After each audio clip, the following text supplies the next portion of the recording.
वो है taxonomy of neural network. जो डिफरेंट टाइप के दिख रही, स्क्रीन विजिबल है? Yes sir. Taxonomy of neural network में जो है ना, यहाँ पे अगर आप देखोगे ना तो कई सारे नाम दिए हुए हैं। Adaline, ART, AM, BAM, Boltzmann machine. Means ये क्या था कि कई सारे न्यूरल नेटवर्क हैं जो हिस्ट्री में धीरे धीरे डेवलप होते रहे, जिनको जो है ना, इसमें से अगर हम बात करें तो एक ये जो है ना आगे जो अभी हमें पढ़ना है वो सबसे ज्यादा जरूरी है, वो ये एडेलाइन। इसको अभी हमें आगे पढ़ना होगा। और बाकी बहुत सारे जो है ना, तो इनके नाम आपको याद होने चाहिए कि what are the different types of neural network existing in the literature. अब इन सारे न्यूरल नेटवर्क को, whether that is Adaline, ART, AM, BAM और बोल्ट्जमैन कांस्टेंट और बीएसपी और कॉशी मशीन, हॉपफील्ड नेटवर्क, ये जितने भी हैं, इन सबको अलग अलग तरीके से क्लासिफाई किया गया है। ठीक है, क्लासिफाई किया as per the learning methods and as per the type of architecture. Architecture में अभी हमने पढ़ा था single layer, multi layer and recurrent. और लर्निंग मेथड में था gradient search, Hebbian, competitive and stochastic. तो based on architecture and learning method ये क्लासिफिकेशन है डिफरेंट न्यूरल नेटवर्क। जैसे एडेलाइन की अगर हम बात करें तो एडेलाइन है single layer feed forward network, and जो इसकी लर्निंग मेथड है वो कौन सी होगी? Gradient search. ये टेबल इससे क्लियर है, टेबल से? सिमिलरली अगर बीएएम की बात करें, जो बीएएम है ये रिकरेंट नेटवर्क है, बट इसकी जो लर्निंग है that is Hebbian learning. Same for this Hopfield. And ART की अगर हम बात करें so it is recurrent network, but इसकी जो लर्निंग है that is competitive learning. So based on architecture and learning method.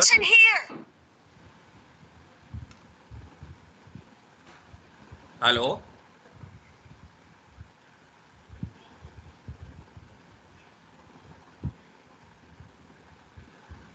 आवाज आ रही है? यस सर, आ रही है। Yes sir. बीच में डिस्टरबेंस आ रहा था कहीं से। So based on type of architecture and learning method, these neural networks are classified. तो ये जो क्लासिफिकेशन है ये आपको ध्यान में रखना है जो है ना, while preparing for the exam. Next जो टॉपिक है दैट इज परसेप्ट्रॉन। ये अगर हम सिलेबस की बात करते हैं तो सिलेबस में एक सेपरेट नेम दिया हुआ है, परसेप्ट्रॉन। सो परसेप्ट्रॉन है क्या चीज, ये चीज देखना है।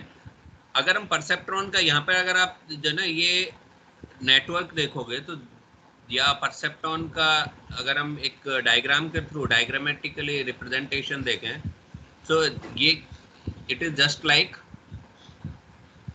आर्टिफिशियल न्यूरॉन है।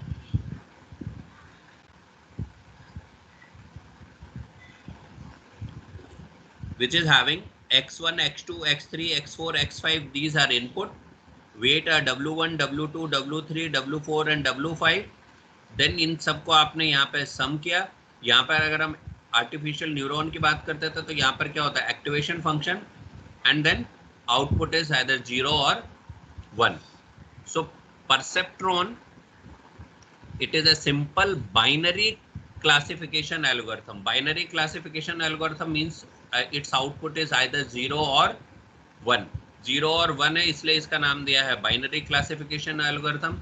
It was proposed by Frank Rosenblatt. और इससे होता क्या है कि it helps to divide a set of input signal into two parts. Binary है, सो जो है ना, जो भी जितने भी इनपुट्स आ रहे हैं उन सारे इनपुट्स को कंबाइंड करके एक जो डिसीजन मेकिंग होनी है, that decision making will be either in the form of yes और नो, और इसीलिए इसका नाम दिया है बाइनरी, यस और नो, या फिर हम इसे कहेंगे 1 और 0। No.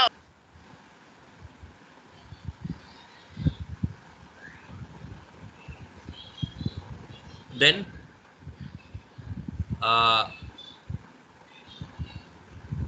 this perceptron was modeled after the essential unit of human brain, and it is a very simple learning machine. It can take a few inputs, जो हमने यहाँ पे देखे x1 से लेके x5 तक, it may these inputs may be up to xn, and each of which has a weight to signify how important it is. ये point आपको ध्यान रखना है कि जो ये वेट की बात करते हैं, वेट बेसिकली शो करता है कि किस इनपुट को कितना इंपॉर्टेंस प्रोवाइड करना है। अगर किसी इनपुट को ज़्यादा इंपॉर्टेंस देना है तो उसका वेट ज़्यादा होगा। So weight signifies the importance of that input and it will generate an output decision which will be in the form of 0 और 1।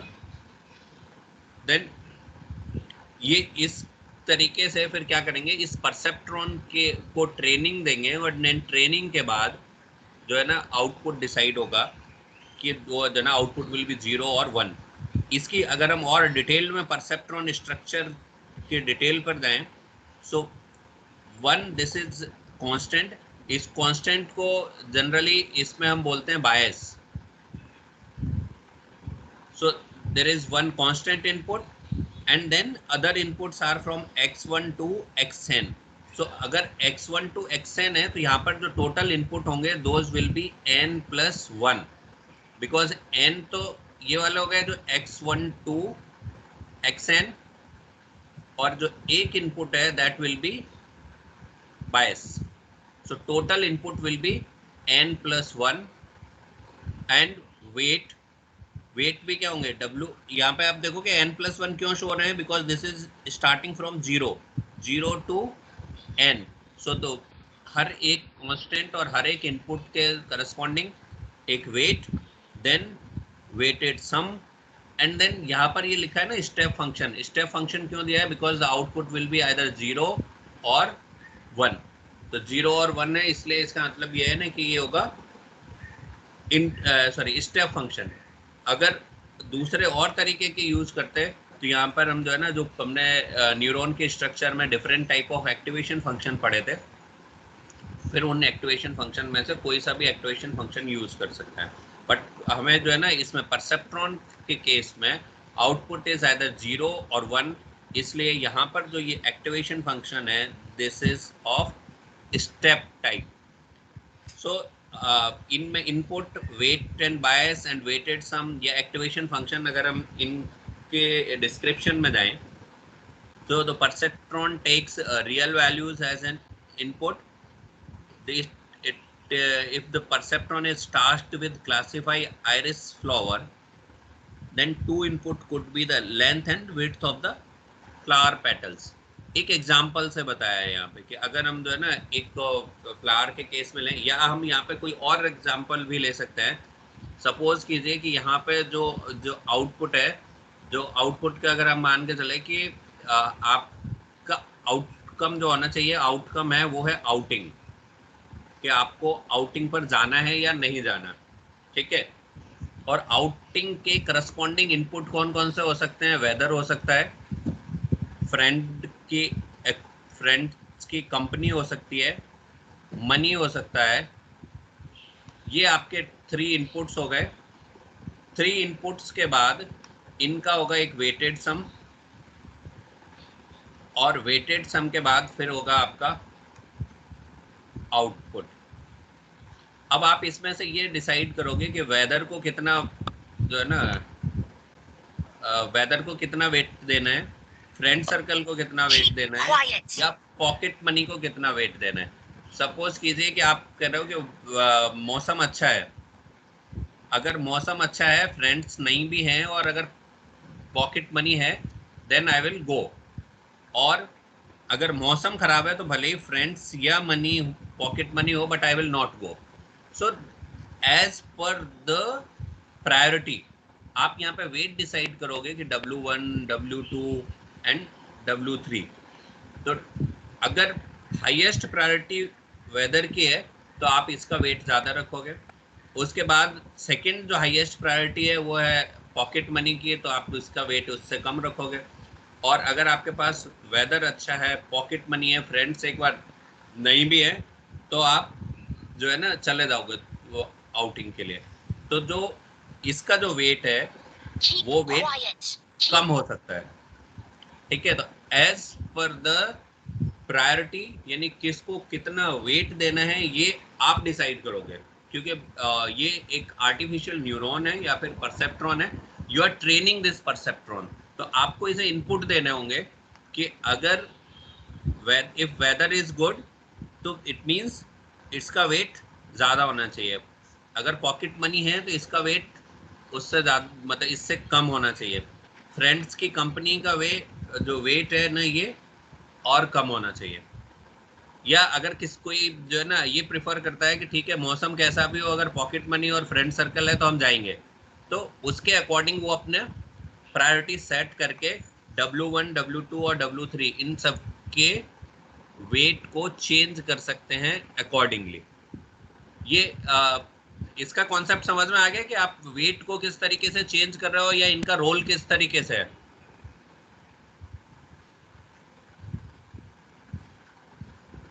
Hello,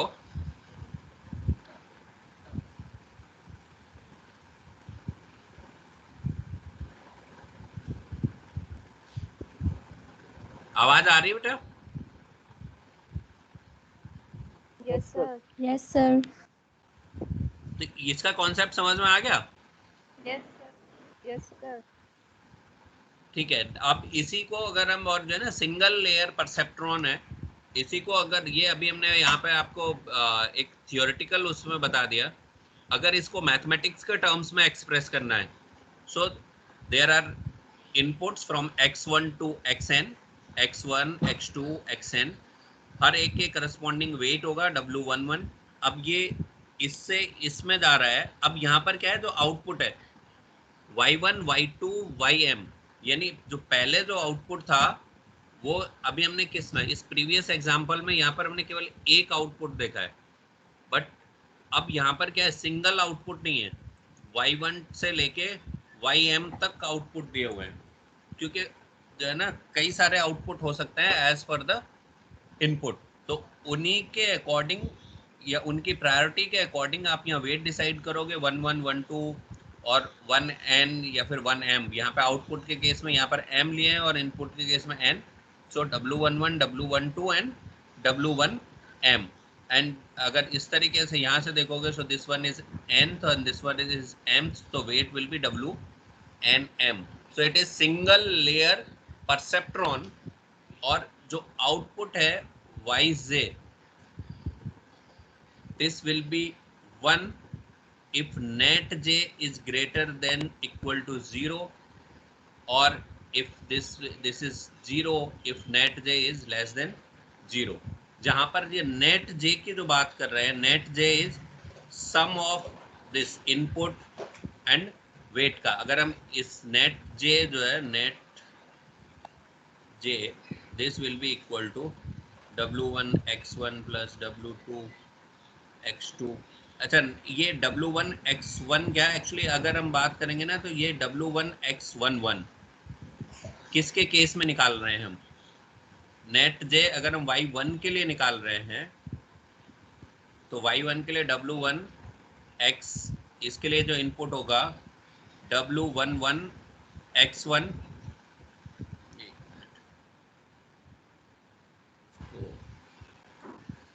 Excellent work.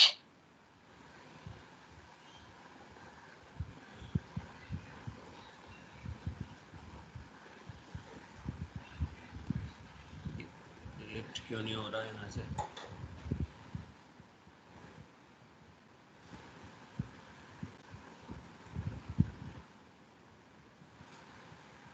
इसको मैं दोबारा से लिखता हूँ।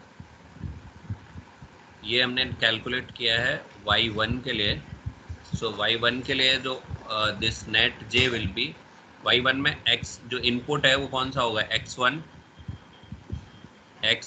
w11 प्लस x2 के साथ कौन सा मल्टीप्लाई होगा, x2 w21, फिर x3 के साथ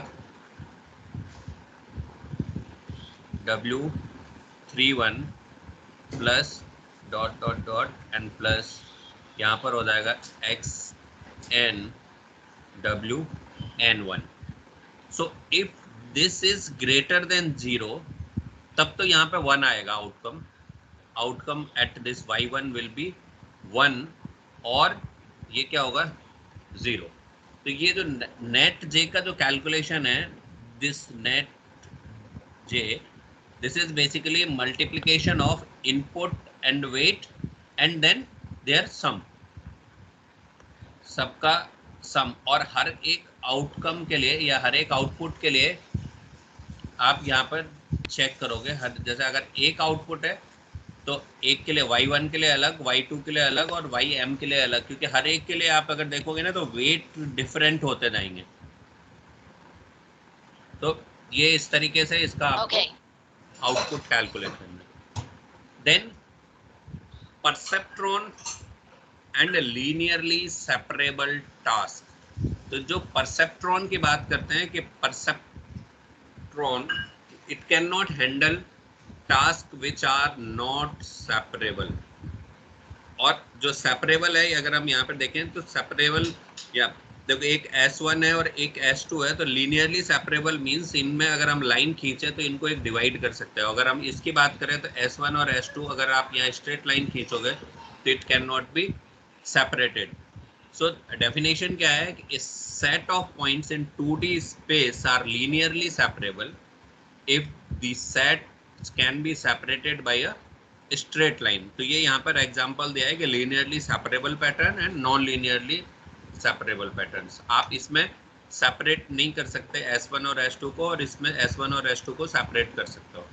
तो जो ना सेपरेबल नहीं है, perceptron can not handle those task. अच्छा, जो नहीं हैंडल कर सकता बिकॉज परसेप्ट्रॉन के केस में आउटकम विल बी आइदर 0 और 1. तो बाउंड्री अगर हम डिफाइन करें इस केस में, इसमें अगर इस लाइन के बाउंड्री डिसाइड करते हैं, so either it will be in this region और इन दिस रीजन. ये इस तरीके से नहीं हो सकता है कि हाँ अगर हम इस पॉइंट पे जाएंगे तो ये इस रीजन में आएगा और अगर इसके अबव जाएंगे तो इस रीजन में आएगा. तो जो यहाँ पर क्या है, सेपरेट नहीं कर पा रहे. तो परसेप्ट्रॉन केवल वही केसेस हैंडल करेगा जहाँ पर जो दोनों केस हैं वो लीनियरली सेपरेटेड है. अब परसेप्ट्रॉन को ट्रेनिंग कैसे देंगे? So basic learning algorithm for training A perceptron. ये एक्चुअली मैं आज जो है ना आपको वन नोट से इसीलिए पढ़ा रहा हूँ क्योंकि पीपीटी पर ये टाइप करने में टाइम लगता है, इसलिए मैंने पहले ही इसको लिख के रख लिया था. अदरवाइज मैं यहाँ पर भी लिखूंगा तो लिखने में टाइम वेस्ट होगा, तो उस टाइम को बचाने के लिए मैंने वो नोट करके इसमें लिख दिया है. तो मैं इसी से वन नोट से आपको उसी से समझाता जाऊँगा. So basic learning algorithm for training A perceptron.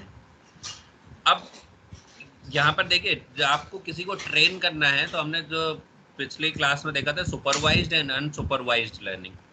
अगर सुपरवाइज्ड की बात कर रहे हैं तो आप आउटकम देखोगे और देखोगे कि आउटकम सही है या नहीं है. अगर आउटकम सही है देन ओके, अगर आउटकम सही नहीं है देन आप एक error signal will be generated and that error signal will again fed to the input. So 3 case हो सकते हैं अगर एक परसेप्ट्रॉन को ट्रेन कर रहे हो आप. तो there are 3 cases. 1 that output is correct. अगर आउटपुट करेक्ट है, 1 case if output is correct. अगर output okay then no adjustment of weight is required. सब ठीक ठाक चल रहा है तो फिर वेट को एडजस्ट करने की जरूरत नहीं है.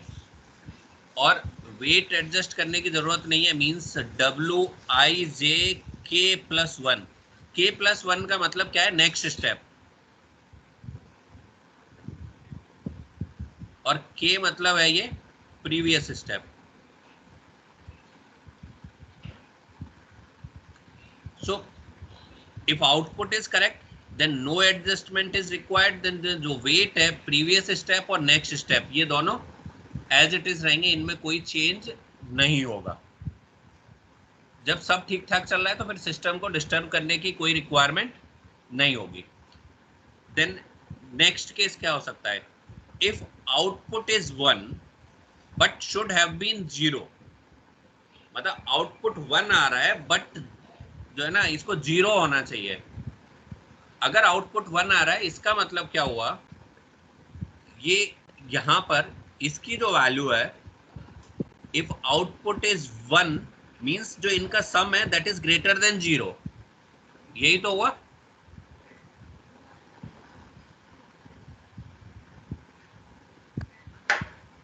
पॉइंट क्लियर हो रहा है? Yes, sir. If output is 1 but output को अगर 0 होना चाहिए तो फिर क्या होगा, 1 आ रहा है इसका मतलब जो इनका ये जो सम है, this some is greater than 0। अगर ग्रेटर देन 0 है तो हमें इसको लेस देन 0 या लेस देन 0 करना होगा। तो यानी आपको क्या करना होगा, ये वेट इनपुट तो चेंज करोगे नहीं। मैं फिर से इसी एग्जांपल को लेके चलता हूँ कि ये जो आपने एक वेदर लिया था, एक फ्रेंड लिया था, एक मनी या पॉकेट मनी, 3 इनपुट लिए थे। आपने कहा कि इनके जो वेट हैं इस तरीके से एडजस्ट किए। आप ट्रेन कर रहे हो ना न्यूरल नेटवर्क को, तो आपने ट्रेन किया और आपकी कंडीशन ये है कि बैड वेदर है अगर, तो बैड वेदर के केस में जो आउटपुट है ये 0 आना चाहिए। अब आपने यहाँ पर वेट कुछ इस तरीके से एडजस्ट कर दिए कि बैड वेदर के केस में भी आउटकम 1 आ रहा है। तो फिर आप क्या करोगे, वेट को कम करोगे या ज्यादा करोगे?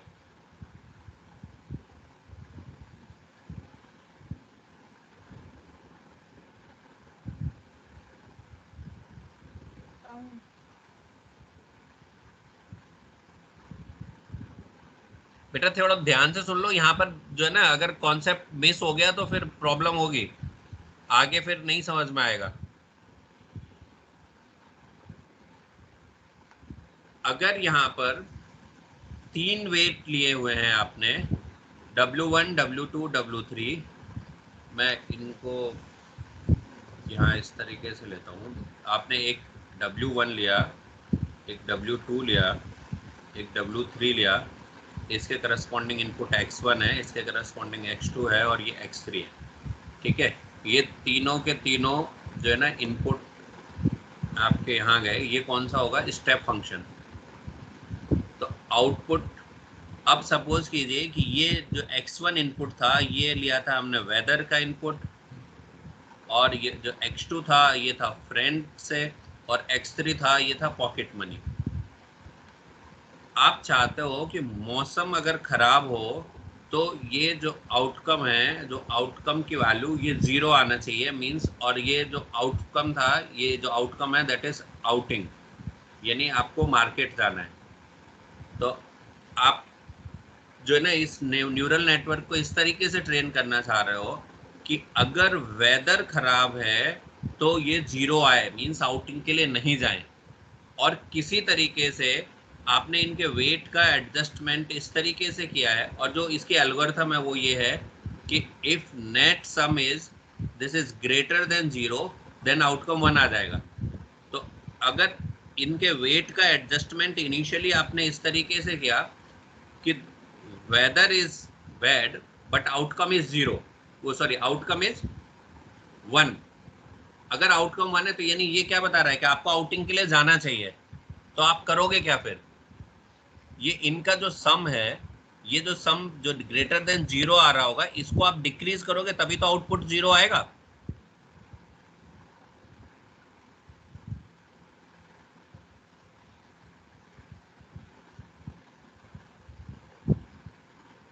समझ में आ रहा है नहीं आ रहा है बेटा?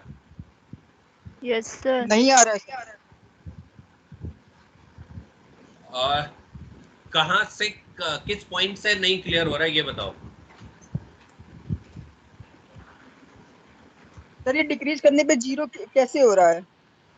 डिक्रीज करने पे 0, क्या डिक्रीज करने पर?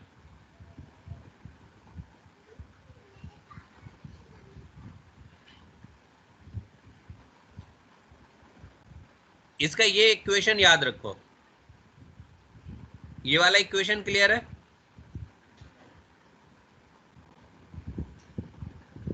No. Yes sir.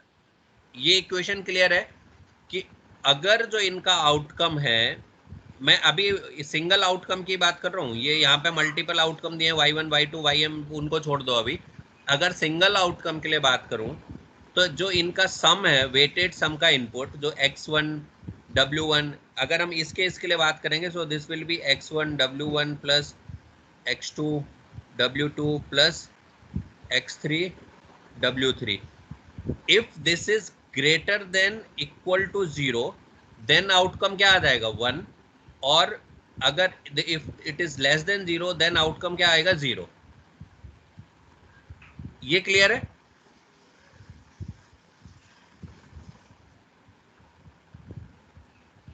Yes sir. अब अगर ये क्लियर है तो अब हम इसको जब ट्रेन करने की बात कर रहे हैं, ट्रेन करने में तो पहली चीज क्या है कि आउटकम जो हमें चाहिए वही है। तो इनमें जो W1 W2 W3 है, इनको एडजस्ट करने की कोई रिक्वायरमेंट नहीं है। Means output is as per the desire, जो भी हमें चाहिए वही आउटपुट आ रहा है। तो जो इसकी ट्रेनिंग एल्गोरिथम की अगर हम बात करें, so if output is correct then no adjustment of weight is done. ये क्लियर है? Yes sir. नेक्स्ट पॉइंट क्या है कि if output is 1 but should have been 0। अब फिर से यहीं आओ कि ये जो आउटपुट है, जो मैंने ये मार्केट जाने का एग्जांपल लिया आउटिंग का, 3 इनपुट के weather, friend circle and pocket money. So output is 1 but ये 0 होना चाहिए। आपने यहाँ पर कहा कि ये मौसम खराब है, फ्रेंड सर्कल अवेलेबल है, पॉकेट मनी अवेलेबल है, बट आपके डिजायर्ड आउटपुट है कि वो आउटपुट क्या है कि वो आउटिंग नहीं होनी चाहिए। ठीक है?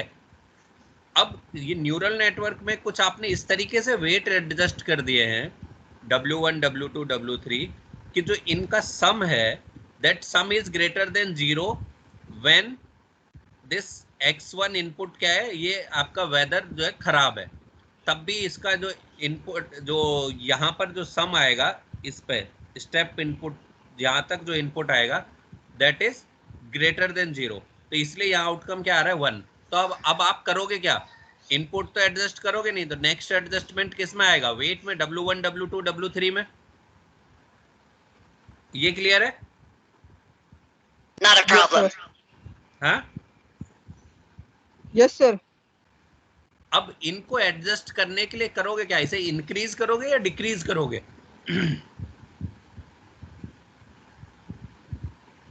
इन वेट को डिक्रीज करोगे तभी ये वैल्यू क्या आएगी? लेस देन 0 होगी। और जब यहां पर ये लेस देन 0 आएगा तभी आउटकम आपको 0 मिलेगा। मींस आप चाहते हो कि आपको मार्केट नहीं जाना, तो weight should be decreased.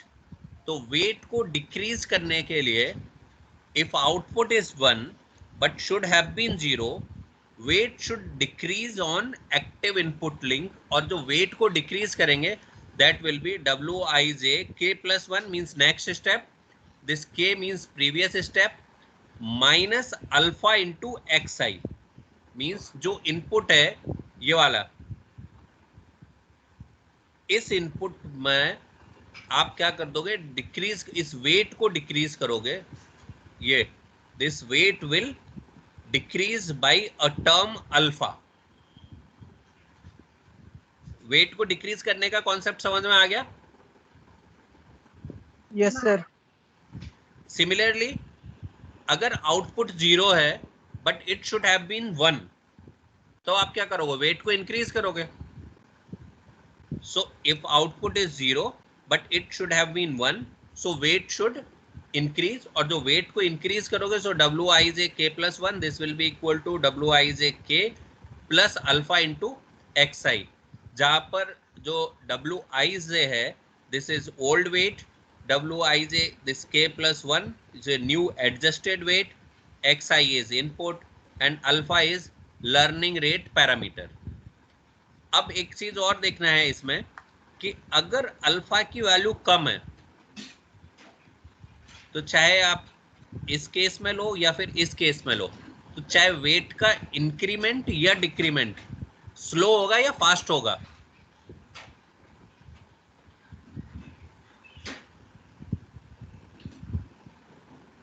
Sir slow होना चाहिए। स्लो होगा, so it means if alpha is less, so that will result in slow learning. If alpha is great, alpha is high, so that will result in fast learning. But alpha की value अगर बहुत ज्यादा कर दोगे तो इससे क्या होता है, it will create the risk of allowing weights to oscillate about values which would result in correct output.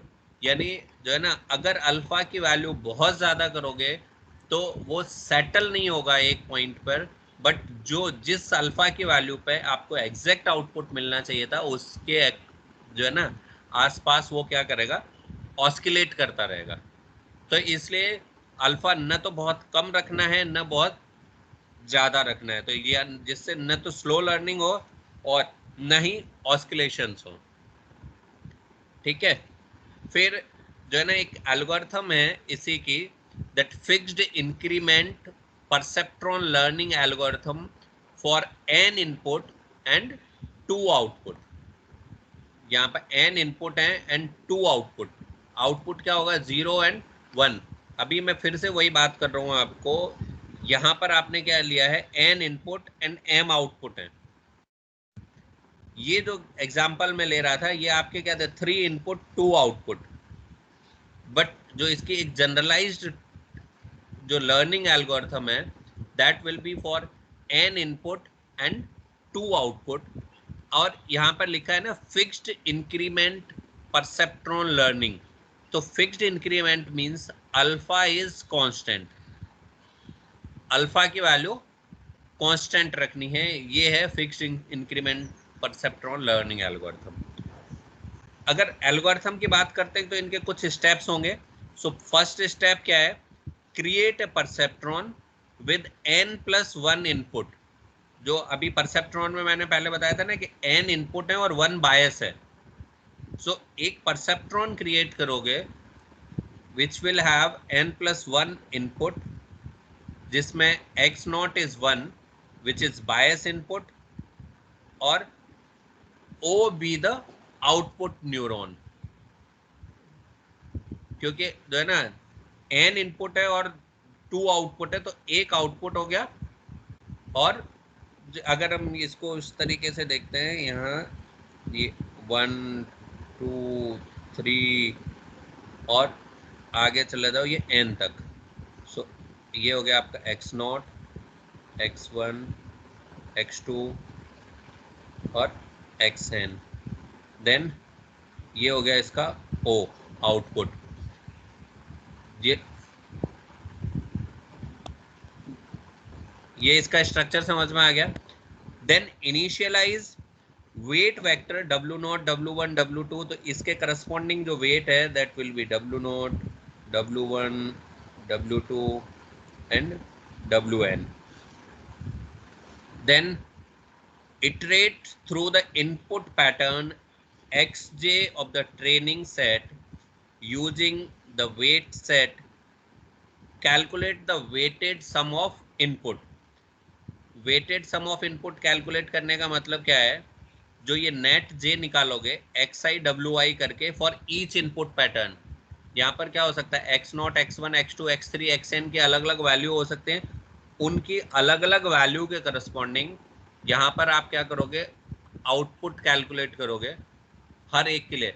जैसे अगर मैं इसमें एक एग्जांपल लेता हूँ, जो आपने एंड और या XOR वगैरह गेट पढ़े हैं, तो उसमें जब आप यहाँ इनपुट लेते हो, मान लो मैंने 2 इनपुट लिया तो या फिर 4 इनपुट लिया, तो एंड गेट में क्या होता है, 0 0 1 1 0 1 0 1। एंड मतलब मल्टीप्लाई, तो इसके करस्पॉन्डिंग क्या होगा, आउटपुट 0। इसके करस्पॉन्डिंग आउटपुट क्या होगा, 0। इसके करस्पॉन्डिंग 0 और इसके करस्पॉन्डिंग 1। तो जितने भी इनपुट के कॉम्बिनेशंस हैं उनके करस्पॉन्डिंग आउटपुट देखना. So calculate the weighted sum of inputs net j for each input pattern. अब इनमें देखेंगे इनपुट पैटर्न 2 के केस में इनपुट पैटर्न कितने हो सकते थे? 4. या तो 0 0 हो सकता है, या 0 1, या 1 0, या 1 1. इनके करस्पॉन्डिंग आउटपुट देखना है. अगर यहाँ पर n इनपुट हो जाएंगे तो उसके करस्पॉन्डिंग जो इनपुट का जो वेरिएशन है वो चेंज हो जाएगा. Then calculate the output yj using step function. Step function में कौन सा जो है ना फॉर्मूला देखना था कि if net j is greater than 0 then outcome is 1, otherwise it is 0. तो आपने पहले क्या किया, न्यूरॉन जो है ना इसमें परसेप्ट्रॉन क्रिएट किया विथ n+1 इनपुट. देन इनके इनिशियलाइज के वेट, फिर इनके लिए इनपुट पैटर्न के लिए हर एक इनपुट पैटर्न के लिए आपने एक वेटेड सम कैलकुलेट किया. देन हर एक उस वेटेड सम के इनपुट के लिए आउटपुट कैलकुलेट कर लिया. And output will be either 1 और 0, क्योंकि हमने जो है ना n input and 2 output perceptron train कर रहे हैं. देन फिर compare the calculated output with the target output. अब जो टारगेट आउटपुट है वो भी क्या होगा, या तो 0 होगा या 1 होगा, और जो आपका एक्चुअल आउटपुट है वो भी क्या है, 0 है या 1 है. तो आप कंपेयर करोगे एक्चुअल आउटपुट को विद द टारगेट आउटपुट. और उसके बाद केसेस वही 3 बचेंगे, 3 केसेस जो हमने अभी ऊपर डिस्कस किए थे कि इफ आउटपुट जो है ना input and output pattern have been classified correctly, then output weight को एडजस्ट करने की जरूरत नहीं है, छोड़ दीजिए, क्योंकि वो new perceptron is perfectly trained. Otherwise if computed output is 1 और अगर इसको 0 होना चाहिए था तो आप क्या करोगे, वेट को डिक्रीज करोगे. If computed output is 0 but it should have been 1, then you will increase the weight. And next again go to step 3. Step 3 क्या है आपका, iterate through the input pattern. जो है ना अगर कोई नेक्स्ट इनपुट पैटर्न है तो उस नेक्स्ट इनपुट पैटर्न के लिए फिर से ये प्रोसेस रिपीट करोगे. तो ये एक परसेप्ट्रॉन जिसमें n इनपुट है 2 आउटपुट है, उसको आप ट्रेन किस तरीके से करोगे उसकी एल्गोरिथम का डिस्कशन है पूरा. ये 7 स्टेप्स में वो एल्गोरिथम डिस्कस की गई है. क्लियर है ये पॉइंट?